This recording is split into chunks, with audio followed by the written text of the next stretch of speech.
Bismillahirrahmanirrahim. Assalamualaikum warahmatullahi wabarakatuh. Perkenalkan, nama saya Muhammad Fadil.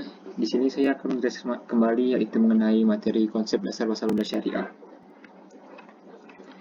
Pasar modal syariah sendiri merupakan instrumen keuangan jangka panjang yang mengelola perdagangan surat utang, saham, reksadana dengan menerapkan prinsip syariat sebagai landasan sistem kerjanya. Di sini akan kita membahas 4 poin. Yang pertama, peran pasar modal syariah. Yang kedua, perbedaan pasar modal syariah dengan pasar modal umum. Yang ketiga, beberapa jenis surat berharga atau efek syariah di pasar modal. Dan yang keempat, yaitu jasa layanan di pasar modal syariah. Yang pertama, yaitu peran pasar modal syariah.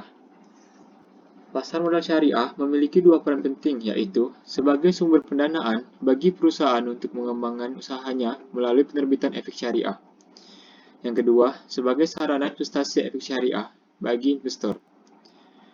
Pasar modal syariah bersifat universal, dapat dimanfaatkan oleh siapapun tanpa melihat latar belakang, suku, agama, dan ras tertentu. Yang kedua, yaitu perbedaan pasar modal syariah dengan pasar modal umum. Pasar modal syariah merupakan bagian dari industri pasar modal Indonesia. Secara umum, kegiatan pasar modal syariah tidaklah berbeda dengan kegiatan pasar modal pada umumnya. Namun demikian, terdapat karakteristik khusus yang terkait dengan prinsip penerapan syariah yang dimana telah diatur dalam peraturan Undang-Undang Pasar Modal, OJK, dan Fatwa DSN MUI. Namun demikian, terdapat beberapa karakteristik khusus pasar modal syariah, yaitu produk dan mekanisme transaksi tidak boleh bertentangan dengan prinsip syariah di pasar modal. Mekanisme transaksi yang bertentangan dengan prinsip syariah yaitu maisir atau judi, gharar atau ketidakjelasan, dan riba. Lalu yaitu beberapa jenis surat berharga atau efek syariah di pasar modal. Yang pertama ada saham syariah. Secara konsep, saham tidak bertentangan dengan prinsip syariah karena saham merupakan bukti penyertaan modal kepada perusahaan dan investor akan mendapatkan bagi hasil berupa dividen. Tidak semua saham dapat dikategorikan sebagai saham syariah. Suatu saham dapat dikategorikan sebagai saham syariah dikarenakan oleh dua sebab. Yang pertama, saham yang diterbitkan sebagai perusahaan aktif yang mendeklarasikan saham syariah sebagaimana yang tertuang dalam anggaran dasarnya. Yang kedua, saham yang diterbitkan perusahaan yang tidak menyatakan kegiatan perusahaan sesuai dengan syariah. Namun sahamnya ditetapkan sebagai saham syariah oleh OJK atau pihak penerbit DES. Untuk dikatakan sebagai saham syariah, perusahaan terbit harus memenuhi dua kriteria, yaitu kriteria kegiatan usaha. Kegiatan usaha tidak boleh bertentangan dengan prinsip syariah. Lalu, kriteria rasio keuangan, yang terdiri atas rasio utang terhadap total aset tidak boleh lebih dari 45%. Rasio pendapatan non-halal terhadap total pendapatan tidak boleh lebih dari 10%. Saham yang memenuhi kriteria dimasukkan sebagai bagian dari daftar efek syariah atau DES. DES dapat diterbitkan oleh OJK atau pihak penerbit DES. Penerbit DES dilakukan pada akhir bulan Mei dan November. Lalu yang kedua yaitu sukuk. Sukuk adalah surat berharga syariah yang merupakan bukti kepemilikan yang mewakili bagian yang tidak terpisahkan atas aset tertentu yang mendasarinya berupa aset berwujud, nilai manfaat atau aset berwujud, jasa, aset dari proyek, dan kegiatan investasi yang telah ditentukan.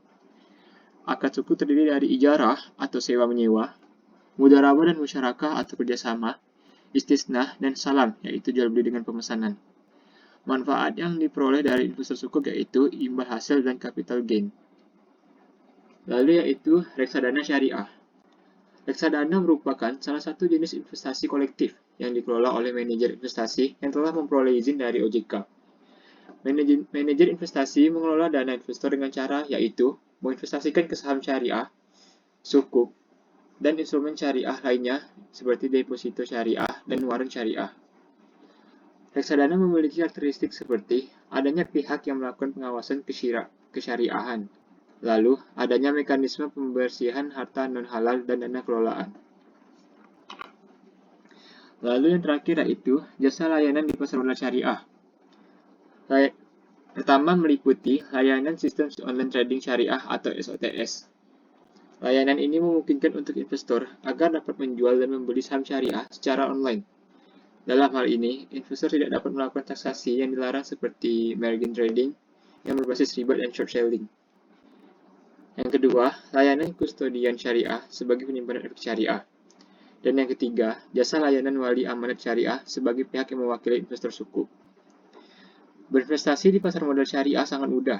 Investor dapat membeli produk syariah di perusahaan efek, bank, kantor pos, dan pegadaian. Transaksi dapat dilakukan secara manual maupun online. Investor dapat melakukan transaksi dengan fasilitas auto debit mulai dari Rp100.000. Baiklah, itu mungkin penjelasan dapat saya sampaikan. Maaf apabila ada kekurangan maupun salah kata. Akhir kata, wassalamualaikum warahmatullahi wabarakatuh.